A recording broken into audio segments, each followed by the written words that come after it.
తేనె వినియోగం వల్ల కొన్ని ఆరోగ్య ప్రయోజనాలు ఉన్నట్లు తేలింది. అయితే మనుషులపై జరిపిన అధ్యయనాలు చాలా పరిమితం.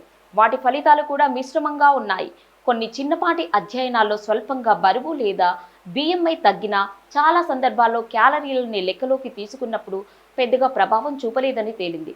నిమ్మరసం, తేనె, నీటితో చేసిన ఒక స్వల్పకాలిక అధ్యయనంలో తాత్కాలికంగా బరువు తగ్గడం కనిపించినా అది కేవలం క్యాలరీలు తగ్గించడం, శరీరంపై హైడ్రేట్గా ఉండటం వల్లనేనని, మిశ్రమం ప్రత్యేకతం కాదని నిపుణులు పేర్కొన్నారు.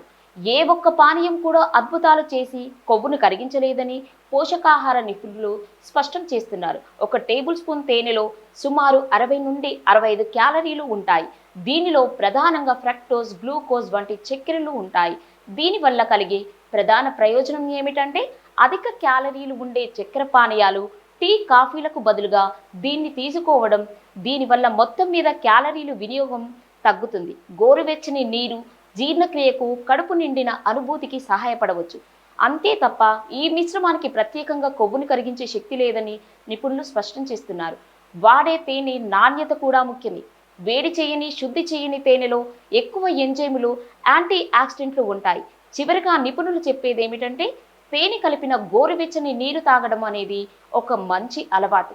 ఇది శరీరాన్ని హైడ్రేట్గా ఉంచడానికి, ఇతర అనారోగ్యకర పానీయాలకు దూరంగా ఉండడానికి సహాయపడుతుంది. కానీ దీన్ని బరువు తగ్గించే మ్యాజిక్ డ్రింక్గా భావించకూడదు. సమతుల్య ఆహారం, క్రమం తప్పని వ్యాయామం, సరిపడినంత నిద్ర వంటి ఆరోగ్యకరమైన జీవన శైలికి ఇది ఒక చిన్న తోడ్పాటు మాత్రమే. డయాబెటీస్ ఉన్నవారు తేనె తీసుకునేటప్పుడు జాగ్రత్తగా ఉండాలి.